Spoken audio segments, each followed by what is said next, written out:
communication from face to face. Bacho, who has been licensed psychologist in New York State for over 30 years, stated, "Studies suggest that it takes place in a more extreme way over social media because the authors feel no responsibility."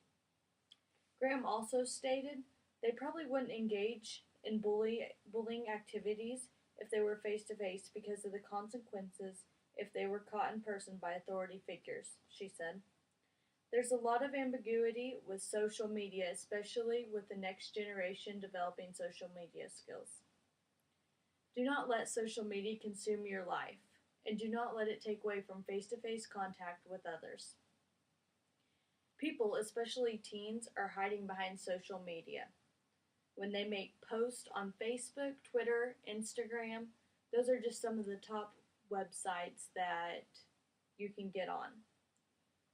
But people begin abusing them instead of using them correctly. Cyberbullying has begun to be huge and raised over the past couple years.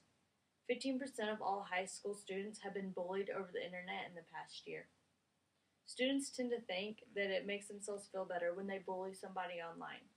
Since they don't have that face-to-face contact with the other person, they do not feel the damage that they're doing.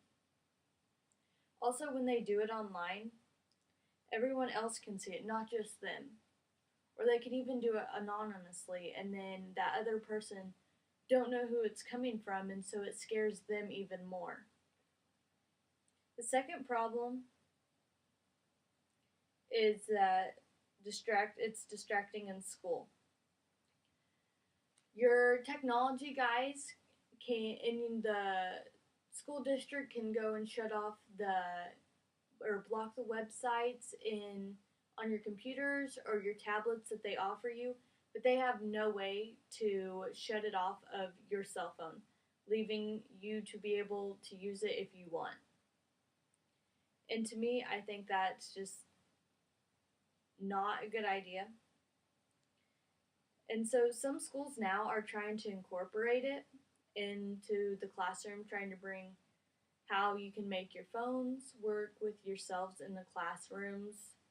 And I think to me that's just a mess, because I know if I was in there and I was using my phone or whatever it may be, I was on my tablet on social media, that I would get distracted from the task at hand.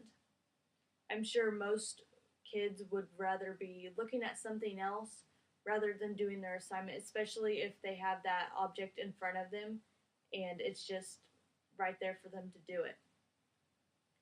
The next issue is it takes away from human interaction.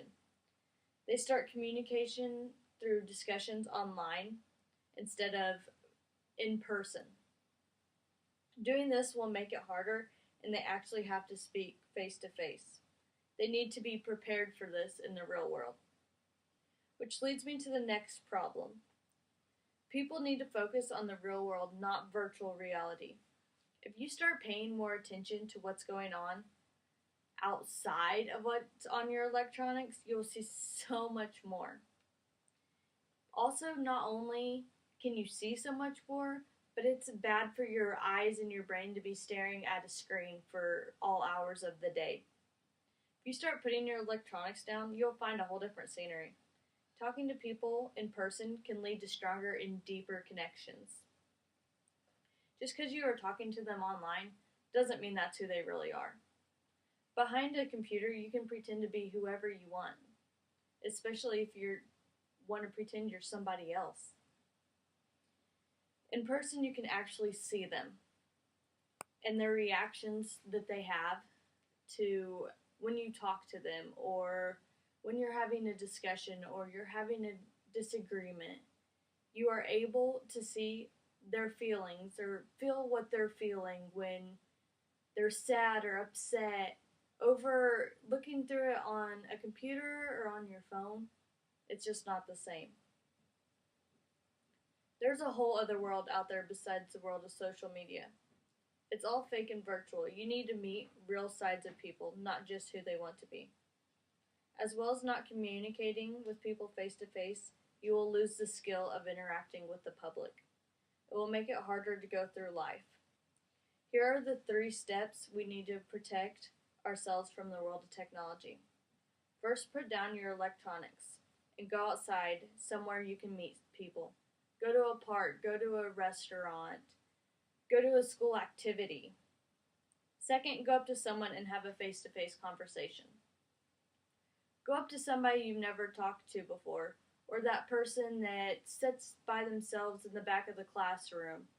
Go and have a conversation to them because you might not know what you can find out. See people for who they really are. Really understand how much you can get to know somebody and how much deeper your relationship gets when you actually understand their side of things, and also yours. After seeing the problems we have in the world that become because of social media, I hope it makes you take a second glance. I challenge you to take the 3 steps and go out and meet new people in person rather than just online. By following this procedure, you might be surprised in how much this changed your lives, and you can persuade others to do the same. Thank you for listening to my video.